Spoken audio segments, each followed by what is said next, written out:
अगर आप भी चाहते हैं कि सोनोटोन भोजपुरी का ऑडियो वीडियो सबसे पहले आप तक पहुंचे, तो लाल बटन दबाकर चैनल को सब्सक्राइब करें और हाँ, बेल आइकन को दबाना ना भूलें।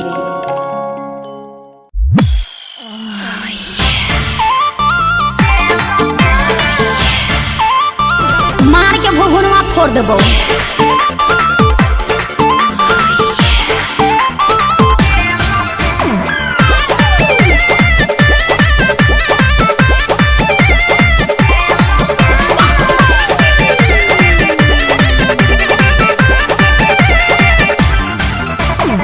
कौनी हौवे रे टोवता ढोरही, फूलल न फूल हमर तुरता कोरही।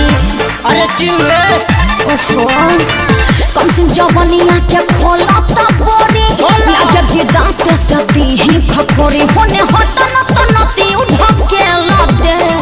ओहो हटना। अरे नून दे, हर तेल दे। अरे का बोलते हो? हर नून दे तेल दे में घाटी ता। क्या? नून दे में तेल दे में घाटी ता। चल हट। नून दे में तेल दे में घाटी ता। लोला कुछ देंगे।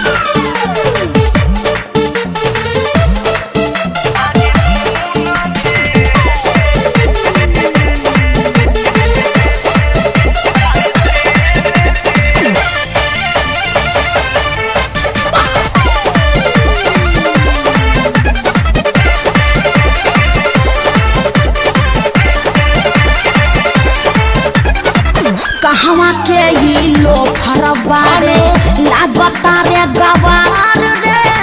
पातर छीतर देहिया सौसे, साफा पड़ेला चार रे। अरे से रहियो चुप लुच्चा कहीं का। हई भोजपुरिया पाठा हम तो अखिले बानी कुंवार रे। तोरे से शादी करब रानी, मुँह देख लो। तोरे से करब प्यार रे। धके चौके पर रोटी नियन बेला दे। सुन हर नून दे, भगले के नाम कुत्ता। हर तेल दे। चट मुझौसा। हर नून दे तेल दे में घाटी ता। बज्जर खस्तो। नून दे तेल दे में घाटी ता। अरे भाग भाग कोने। नून दे तेल दे में घाटी ता। तीन हाँ कोने के।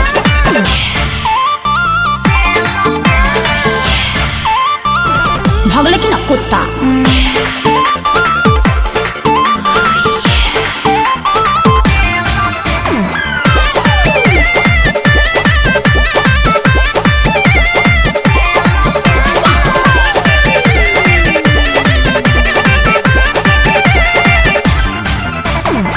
घूमी घूमी कता कतारे, सोटेलिस का है त भीरी रे।